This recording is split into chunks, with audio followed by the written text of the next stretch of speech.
morning. Today we are going to discuss the next 3 points of pointers. The first one will be the relationship between pointers and strings. The second one is the difference between a character array and a character pointer. And the third one, what do you mean by array of strings? So first we are moving on to the topic, the relationship between pointer and strings. We have already studied the definition of a string. We know that string is a group of characters enclosed within double quotes, and the string is terminated with a null character /0. So, to declare a string, to input a string, we have to declare a character array. Here, I have given a character array named name, and this character array can store 20 characters. What does it mean? It can store 19 characters plus one character is reserved for the null character. So the name can contain only 19 original characters, and the one space should be reserved for the null character /0. This is the meaning of character array. Now, in a similar way, a character pointer can also be used to enter a string. Now we are going to look how we can enter a string using a character pointer. So this is syntax of declaring a character pointer. The syntax is char. I have to use a asterisk symbol, asterisk pointer variable. So this is a pointer variable which is used to store a string. Here I have given an example, char star str1. What does it mean? It means that str1 is a character pointer which can be used to input a string. Okay. So here the difference between a character array and a character pointer is that in the case of character array, here I can enter only 20 characters. That means 19 plus 1, 19 original characters plus 1 reserved for /0. But in the case of pointer variable, here there is no restriction for the number of characters. Any number of characters can be inputted in the case of pointer variable because I have not specified the size with the pointer variable.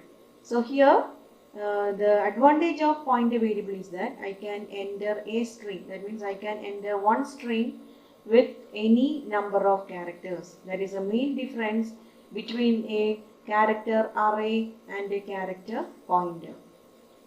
Clear? Okay.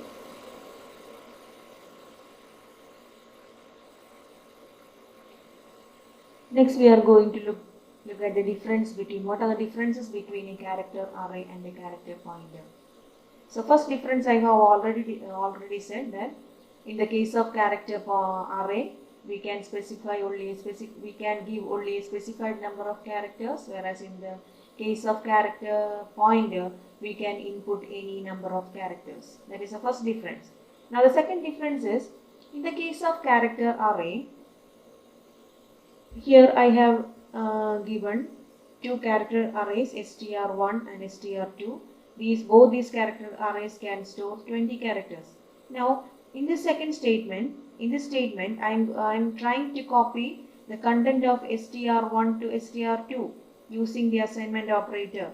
This is the meaning of str2 is equal to str1. What does it mean? The content of str1 should be copied. I am using the word copied because we are dealing with the string. So the content of str1 should be copied to str2. But in the case of C++, this is an invalid statement.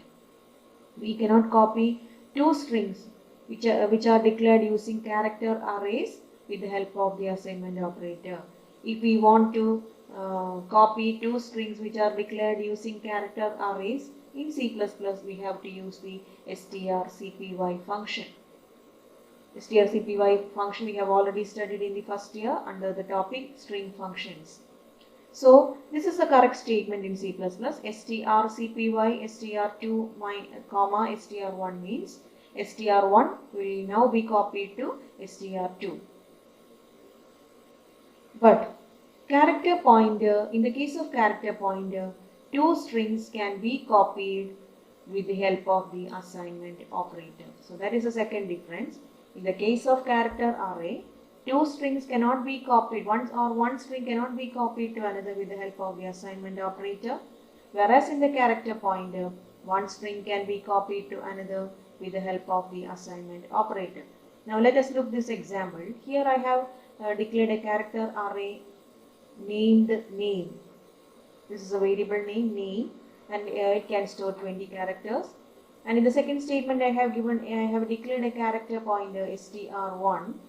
This is str1 is a character pointer. Now look at the following statements. Here I have given a cin of name. I am going to input a string. For example, I am inputting the string program. Okay. Now in the second string, see, I have given as str1 is equal to name. What does it mean? Name has the now has the data program. So this program, the string program, will be copied to str1. This is a correct statement. This is a valid statement in C++ because str1 is a character pointer. So in the case of character pointer, one string can be copied to a character pointer with the help of a assignment operator. So that is the second difference. Strings can be copied to a character pointer with the help of the assignment operator. Now in the third statement, I am going to output the content of str1. Here the string program will be printed. So this is these are the two differences between the character pointer and the character array. Now we are going to some of the other examples. Here I have given a statement cout ampersand name of 0. We have already inputted the string program to name of 0. So in the statement we have used the ampersand operator. What does it mean? Ampersand always we have already studied ampersand is used to retrieve the address.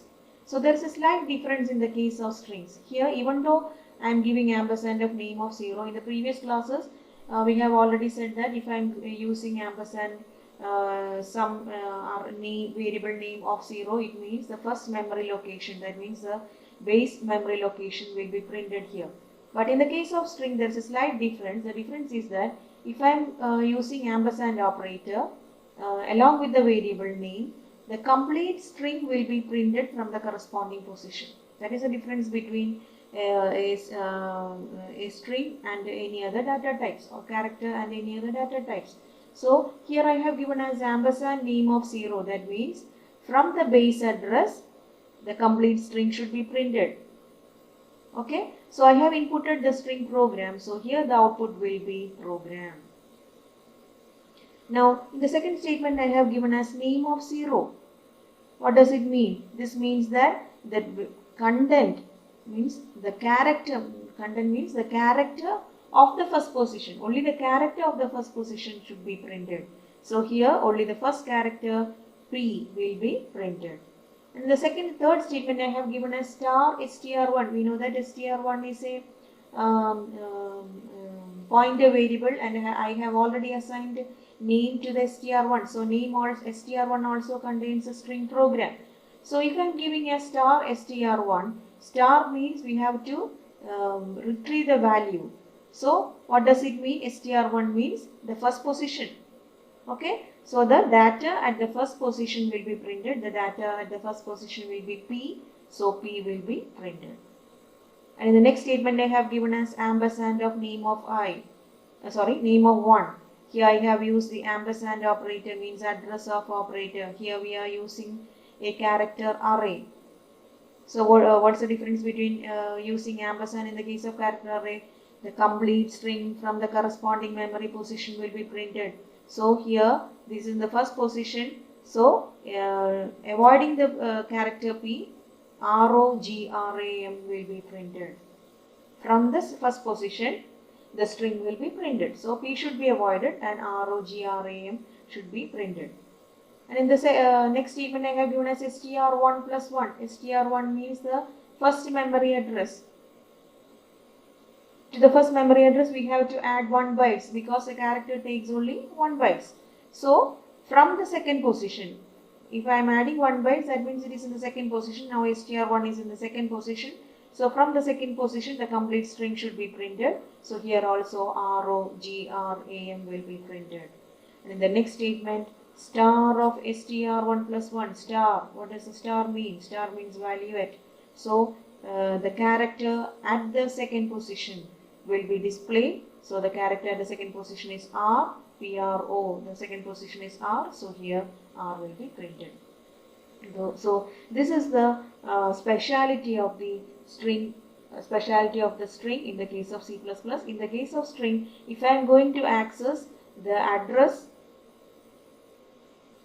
of the memory location where the string is stored, the complete string from that corresponding memory location will be printed. That is a point to be noted in the case of string. Clear? Okay. Next we are moving on to the last portion, array of strings.